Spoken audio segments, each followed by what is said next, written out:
종교개혁 주일입니다. 지금으로부터 498년 전에 1917년 10월 31일 독일의 마틴 루터가 비텐베르그 성당 문에 95개의 반박문을 내건 날입니다. 그래서 10월 30일, 매해 10월 31일은 종교기념일로 정하고, 또 교회에서는 10월 마지막 주일을 종교개혁 주일로 지킵니다. 저는 이런 생각을 해봅니다. 왜 우리는 종교개혁일을 지키는가? 또 왜 우리는 종교개혁 주일을 기념하고 있는가? 그 이유는 오늘날의 우리 개신교가 이 종교개혁 운동의 결과로 생겨났기 때문입니다. 그러니까 종교개혁 이전의 교회라는 것은 가톨릭 교회, 여러분이 잘 아는 성당, 천주교회를 말합니다. 그것 외에는 다른 교회가 없었습니다. 근데 소위 말하는 오늘날의 이 장로교회라든지 또 감리교회라든지 또 오순절교회, 또 루터교회, 이런 개혁교회들은 바로 이 종교개혁을 통해서 시작된 교회들입니다.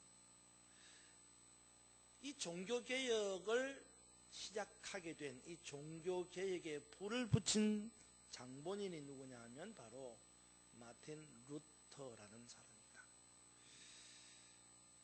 우리가 한 가지 기억해야 할 것은, 비록 루터가 종교개혁을 했지만 그러나 정말 본질적으로 종교개혁은 사람이 계획하고 조직하는 것이 아니다라는 것입니다. 다시 말해서 종교개혁은 하나님이 하시는 일이다라는 말입니다. 사실 루터가 무슨 종교개혁을 하겠다고 의지를 가지고 95개 조항의 반박문을 내건 것은 아닙니다. 루터는 그저 그 당시에 종교적인 상황이 자신의 신앙과 맞지 않는다고 생각해서 당시의 관습을 따라 몇 가지 주제들을 모든 사람과 함께 토론해보자 라는 의도를 가지고 토론 주제를 내건 것뿐이었습니다. 그런데 그것이 예상 의외로 사태가 번지게 되고 종교개혁의 도화선이 된 것입니다.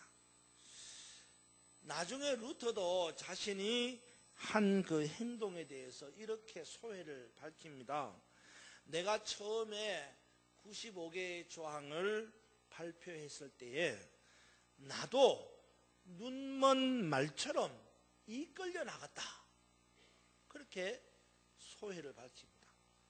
그러니까 자신이 비텐베르크 성당 문에다가 95개 조의 반박문을 걸 때에 무슨 종교적인 개혁의 의지를 가지고 붙인 게 아니라 그냥 토론하자고 붙인 거예요.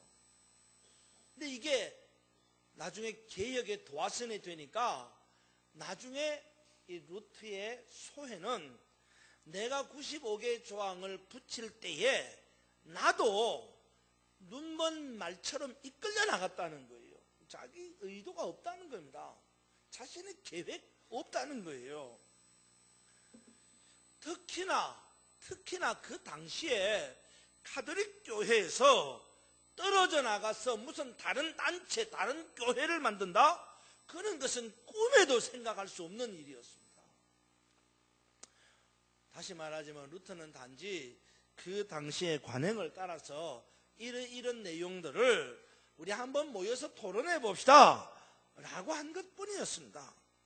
그런데 하나님은 그 일을 통해서 한 걸음씩 하나님이 원하시는 개혁을 이루어 가셨다는 겁니다. 그래서 개혁은 사람이 하는 것이 아닙니다. 하나님이 하시는 거예요. 교회 개혁, 목사가 하는 게 아닙니다. 교회 개혁, 어느 누구 한 사람이 하는 게 아니에요. 교회 개혁은 하나님이 하시는 거예요. 제가 지난해에 안식년을 받아서 유럽을 가게 되었을 때에 유럽을 돌면서 체코에 갔었습니다. 체코. 우리 교회에 이강영 선교사님도 체코에 가 계시지 않습니까? 그래서 체코에 가서 이강영 선교사님을 만나고 선교사님과 함께 체코 프라하 광장에 갔는데 그 광장에 어떤 한 사람의 동상이 써 있었습니다. 저는 처음 보는 사람이잖아요. 누구냐고 그랬더니 비로소 그 동상이 얀 후스라는 것을 알게 됐습니다. 여러분 얀 후스를 아십니까? 마틴 루터가 1517년에 종교개혁을 시작했는데 루터보다 무려 100년이나 일찍 체코에서 개혁, 종교개혁을 일으킨 사람입니다. 야누스가. 근데 야누스는 화형을 당해서 죽게 됩니다. 그보다 50년 앞선 150년 전에는요, 영국의 위클리프라고 하는 사람이 개혁을 단행합니다. 근데 그도 역시 그 개혁에서 실패를 하게 됩니다. 그리고 난 다음 1517년에 이 마틴 루터 개혁이 일어나게 되는데 말씀드렸다시피 루터는 개혁이 아니라 토론이었습니다. 그럼에도 불구하고 그 토론이 시대를 발칵 뒤집는 개혁의 시작이 된 것입니다. 이처럼 개혁을 하겠다고 나선 얀 후스나 위클리프는 개혁을 못했습니다. 그런데 개혁이 아니라 토론하자고 했던 루터는 개혁의 시발점이 됐습니다. 무슨 말이에요? 개혁은 사람이 하는 게 아니에요. 개혁은 하나님이 하시는 겁니다. 종교개혁의 핵심이 뭘까요, 여러분? 다시 말해서 종교개혁의 출발점이 뭐냐라는 말입니다. 종교개혁의 이슈가 뭡니까? 그것은 구원입니다. 구원.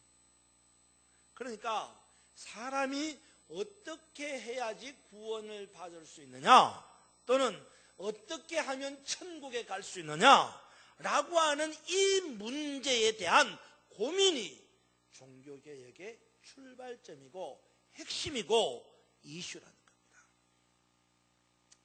마태복음 10장에 보면 한 부자 청년이 예수님께 와서 이런 질문을 합니다. 내가 무엇을 하여야 영생을 얻을 수 있습니까? 내가 뭘 해야지 영생을 얻을 수 있습니까? 영생에 대한 질문입니다. 그런데 이 종교개혁의 핵심 이슈가 바로 이 부자 청년의 질문과 같은 겁니다. 영생의 문제, 구원의 문제, 그것이 곧 종교개혁의 핵심 주제라는 겁니다. 루터는 고민을 합니다. 어떻게 해야지 사람이 구원을 받을 수 있는가? 어떻게 하면 사람이 천국에 갈 수 있는가? 이런 문제로 루터는 고민을 했습니다. 그 당시의 가톨릭 교회는 이 고민, 루터의 고민에 대한 답을 이렇게 제시합니다. 어떻게 해야지 구원을 받느냐? 어떻게 해야 천국을 가느냐? 그 당시 가톨릭 교회들은요, 예수 그리스도를 믿어야 한다 라는 것과 더불어서 착한 일을 많이 해야 한다, 그래야 구원받을 수 있다 라는 말입니다. 다시 말해서 믿음과 더불어서 선행이 있어야 구원받는다, 그렇게 가르친 거예요. 그러니 보통 신자들은 바로 구원을 받지 못합니다. 왜? 선행을 별로 할 수가 없어요. 그래서 보통 신자들은 죽으면 곧바로 천국에 못 갑니다. 어디 갑니까? 연옥이라는 곳에 갑니다. 연옥. 거기서 불로서 고통을 받습니다. 다시 말해서 죽어 연옥에 가서 거기서 불로서 자신이 지은 죄를 다 태워 없애고 난 다음에 비로소 천국에 가게 된다고 가르치는 겁니다. 그러므로 연옥에서 불로서 받는 고통의 기간을 줄이려면 선행을 많이 해야 된다. 그렇게 가르치는 거예요. 뒤집어 말하면 연옥의 형벌을 줄이려면 착한 일, 선행을 많이 해야 된다. 이렇게 말한 겁니다. 그래서 루터 당시의 가톨릭 교회는 이 선행의 한 방편으로 면죄부를 사는 것도 선행이다. 그렇게 말합니다. 여러분, 면죄부가 뭔지 아시죠? 네? 당시 로마 가톨릭 교회가 성 베드로 성당을 지으려고 했는데 엄청난 돈이 들어갔습니다. 이 자금을 조달하기 위해서 면죄부를 만들어 팔았습니다. 성당을 짓는데 이 면죄부를 사는 것, 돈을 기부하는 것, 이것도 선행이다. 그래서 이 선행을 통해서 면죄부를 사면 연옥에서 고통을 적게 받고 천국으로 간다는 거예요. 심지어는요, 이 면죄부를 사면 이미 죽은 부모도 연옥에서 곧바로 천국에 갈 수 있다고 선전을 한 겁니다. 그러니까 무지한 이 농민들이 양도 팔고 소도 팔아가지고 면죄부를 살려고 난리가 난 겁니다. 여인들은 금반지를 빼다 팔고 귀걸이를 팔아서 면죄부를 샀습니다. 정말 요즘 말로 이야기하면 그 당시 가톨릭 교회는 이 면죄부를 팔아가지고 대박이 터진 겁니다. 그때 루터는 성경을 읽고 연구하다가 눈이 뜨이게 됩니다. 바로 로마서 1장 17절 말씀에 깨달음을 받는데 그 말씀이 바로 이것입니다. 오직 의인은 믿음으로 말미암아 살리라. 오직 의인은 믿음으로 말미암아 살리라. 그렇다. 믿음으로 말미암아 의롭다함을 받는다. 이것을 루터가 깨닫게 된 겁니다. 그 외에 루터는 시편 또는 갈라디아서 또는 히브리서 또는 로마서 등을 연구하면서 사람이 의롭다함을 받는 것은 자기 자신의 노력이 아니라 전적으로 하나님의 은혜라는 것을 확신하게 됩니다. 우리가 하나님의 아들 예수 그리스도를 믿을 때에 하나님의 의가 우리에게 전가된다. 나는 의롭지 않지만 법적으로 예수 그리스도를 믿을 때에 그리스도의 의가 내게 전가된다. 라는 의의 전가를 깨닫게 됩니다. 루터는 오직 믿음으로 의롭다함을 받는다는 이 진리, 곧 이신칭의의 원리를 발견한 후에 이 원리를 신앙이나 교회나 사회 전반에 적용했습니다. 그래서 여러분이 잘 아시는 오직 믿음, 솔라 피데, 오직 은혜, 솔라 그라티아, 오직 성경, 솔라 스크립추라, 오직 하나님께 영광, 솔리 데오 글로리. 이것이 종교개혁의 주된 원리가 될 것입니다. 그런데 문제는 오늘날 이 종교개혁의 원리인 솔라 피데, 오직 믿음이라고 하는 이 원리가 폐쇄되고 있다는 거예요. 말씀드렸다시피 종교개혁의 핵심, 종교개혁의 이슈는 구원입니다. 이 구원을 어떻게 받느냐? 오직 믿음으로 받는다고 말했습니다.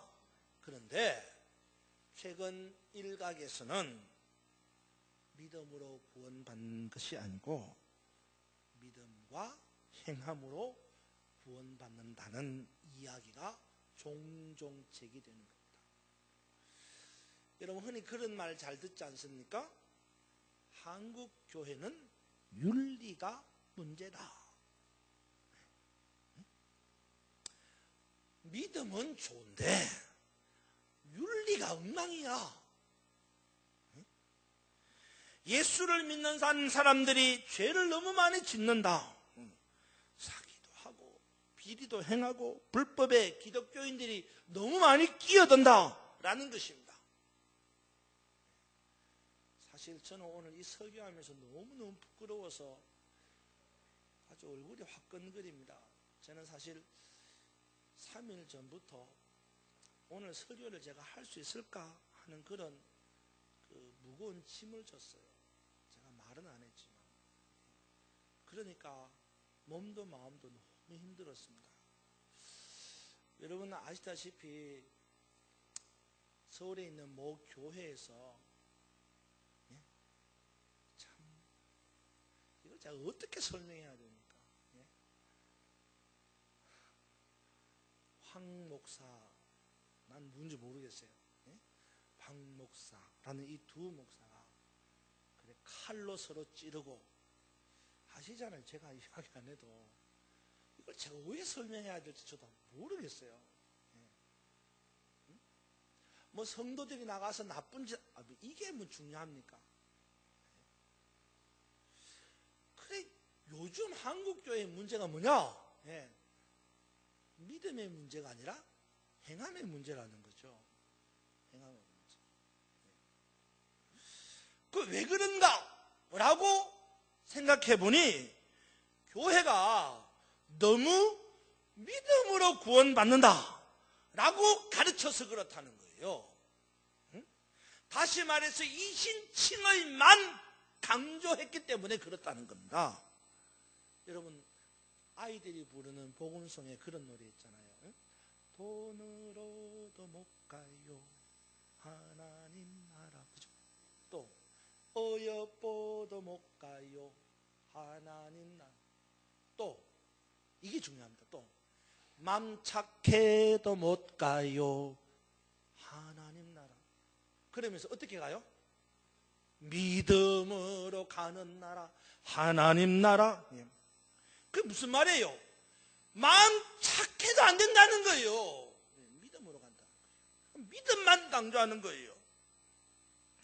그래서 믿음만 강조하고 마음 착한 것은 아무 쓸모없다 그렇게 이야기하니까 이 시대가 이 모양이 됐다는 겁니다. 그래서 그에 대한 반작용으로 믿음으로만 천국 가는 게 아니고 믿음과 선행이 있어야 천국 간다 그렇게 이야기를 하고 있다 이 말이에요.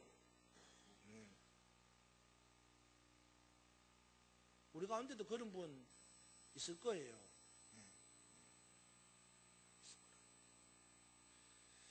천국 가려면 행함이 있어야 한다. 천국 가는 조건이 행함이다. 이렇게 말할 수 있다 이 말이에요. 근데 여러분 정말 그래요? 정말 그렇습니까?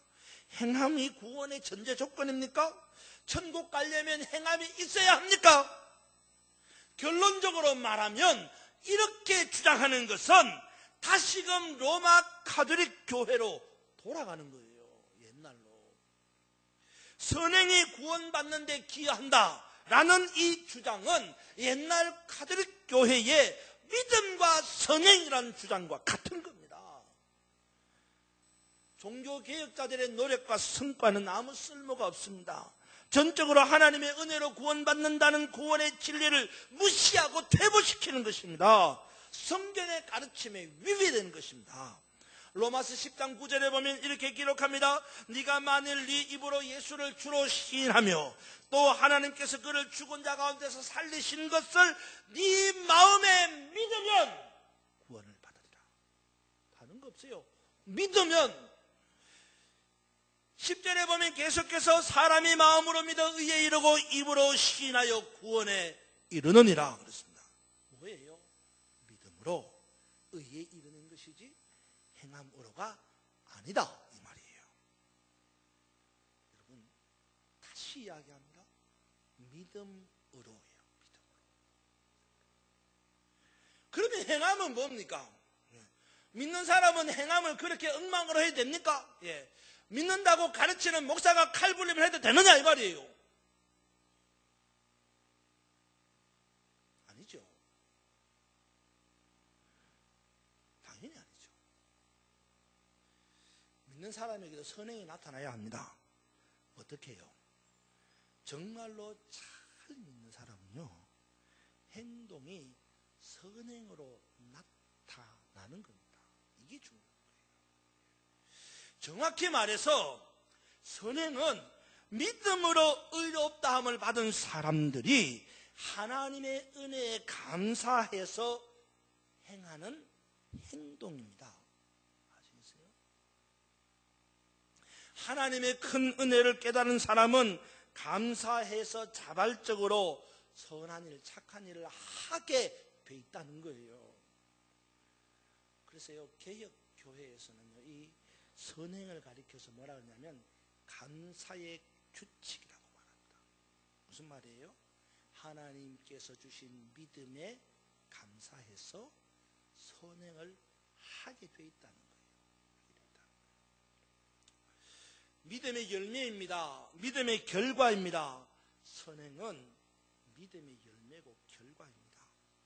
오직 믿음으로 의롭다 하심을 받는다는 것은 이신칭의 교리가 행위윤리를 약화시켰다는 주장이 아닙니다. 엄격하게 말하면 행위윤리가 약화된 것은 믿음이 없어서예요. 사실은 믿음만 있어서 행위윤리가 없는 게 아니라, 행위윤리가 없는 것은, 행동이, 착한 행동이 없는 것은 믿음이 없어서 그런 거예요. 엄격히 말하면 믿음이 있으면 자연히 선행이 나옵니다.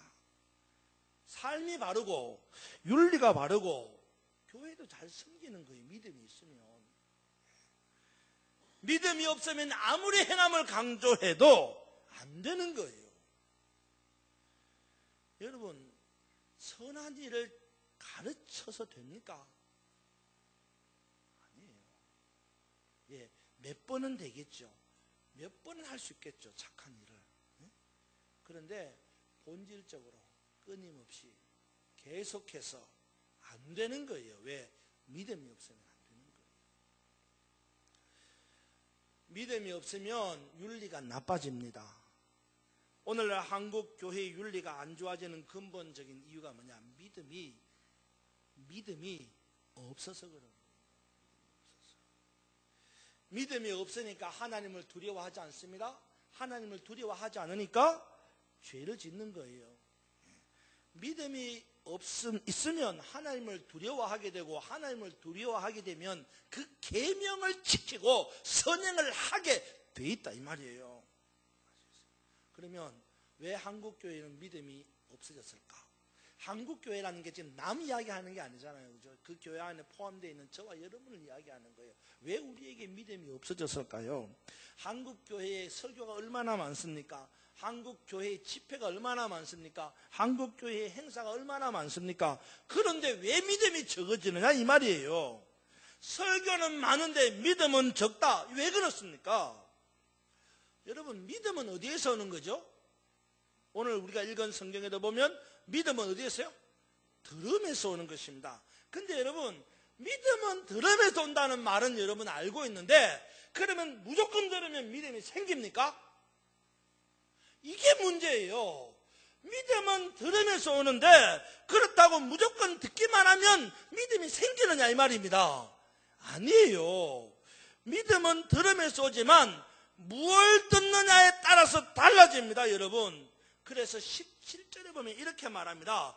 믿음은 들으면서 오지만 진짜 믿음은 그리스도의 말씀을 들으면서 온다는 거예요. 여러분 17절 보세요. 그러므로 시작. 그러므로 믿음은 들음에서 나며 들음은 아멘. 그렇습니다. 아무거나 들어서 믿음이 나오는 게 아니잖아요. 예, 뭘 들어요? 그리스도의 말씀을 들을 때에 믿음이 생긴다는 것입니다. 그런데 한국교회 성도들은 그리스도의 말씀을 들은 것이 아니라 목회자 이야기를 듣는 거예요. 재미있는 이야기를 듣는 겁니다. 종교적인 이야기를 듣는 겁니다. 그래서 재미는 있는데 뭐가 없어요? 믿음이 없는 거예요. 분위기에 휩쓸려 믿습니다 라고 했는데 진짜 믿음은 없다 이 말이요. 그것은 그리스도의 말씀을 듣지 못했습니다. 하나님의 말씀을 듣지 못했습니다. 그저 교회에서 성공하는 비결 말하고 축복받는 비결 말하고 하나님의 말씀 듣지 못해서 그래서 믿음이 없는 거예요. 믿음이 없으니 윤리가 없습니다. 하나님을 두려워하는 믿음이 없으니 결국 계명을 지키지 않고 거짓말하고 사기치고 법을 어기고 윤리가 약해지는 겁니다. 결과적으로 복도 못 받습니다. 따라서 오늘날 한국교회가 바로 서려면 목회자가 하나님의 말씀, 그리스도의 말씀을 선포해야 한다는 겁니다. 하나님의 말씀을 선포하는 목회자가 있어야 합니다. 이것은 저도 마찬가지예요. 그리고 또 한 가지 중요합니다. 목회자가 하나님의 말씀을 선포하는 것도 중요하지만 또 한 가지는 말씀을 잘 듣는 것도 중요합니다. 목회자가 하나님의 말씀을 잘 전하는 것도 중요하지만 성도들이 하나님의 말씀을 잘 듣는 것도 중요합니다. 우리 교회 어떤 성도는 말씀을 사모하고 말씀을 참 잘 듣습니다. 제가 보기엔 눈에 빛이 납니다. 수요일 저녁에 저 뒷자리에 앉았지만 일을 일찍 마치고 쫓아와서 예배를 드리는 그 모습, 말씀을 사모해서 눈동자에 빛이 나는 그 모습, 어떻게 보면 저녁 식사도 안 하고 달려와서 예배를 드리며 말씀을 듣는 그 모습, 육의 양식보다 영의 양식을 사모하는 그 모습이 참으로 말씀을 잘 듣는 모습인데 그가 믿음이 자라는 것이 눈에 보인다 이 말이에요.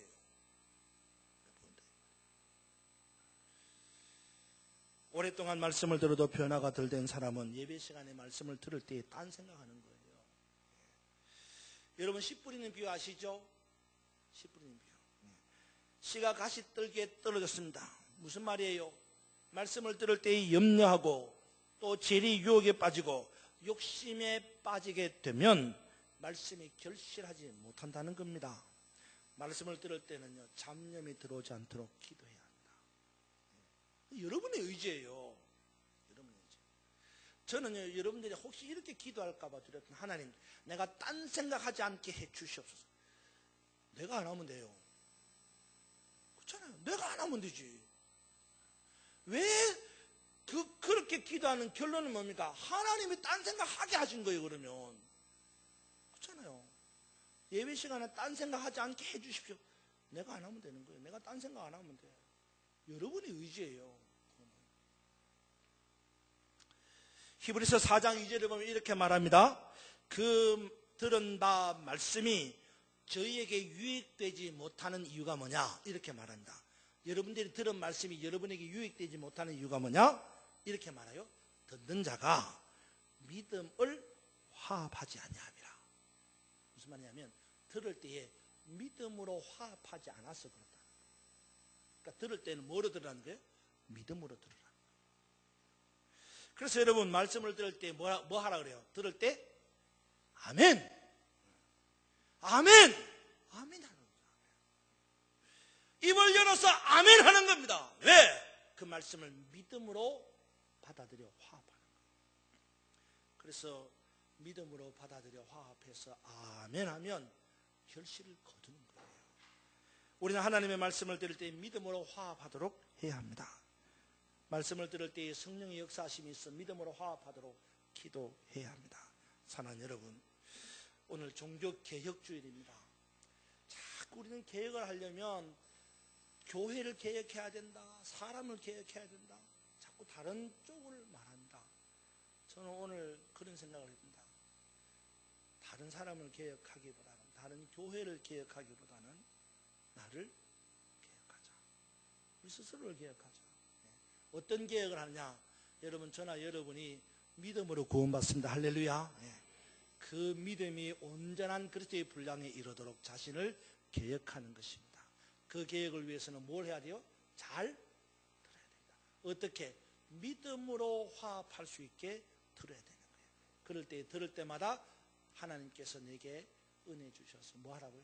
아멘 하고 말씀을 듣는 그런 여러분이 되셔서 여러분의 믿음이 그리스도의 장성한 분량에 이르고 그 믿음을 사용해서 이 세상의 삶을 승리하기를 주님의 이름으로 축원합니다.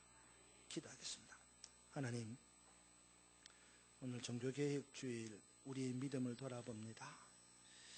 우리의 믿음이 어느 정도 자라고 있는가를 점검해 보게 하시고 우리의 믿음이 그리스도의 장성한 분량에 이르도록 자라기 위해서 믿음으로 화합하는 말씀을 듣는 자세가 있게 하여 주시옵소서. 그래서 말씀을 들을 때에 아멘, 아멘 하며 믿음으로 화합해서 그 말씀의 능력이 우리 가운데 역사해서 우리가 이 세상을 살아갈 때에 날마다 승리하는 하나님의 사람들이 되게 하여 주옵소서. 예수님의 이름으로 기도하옵나이다.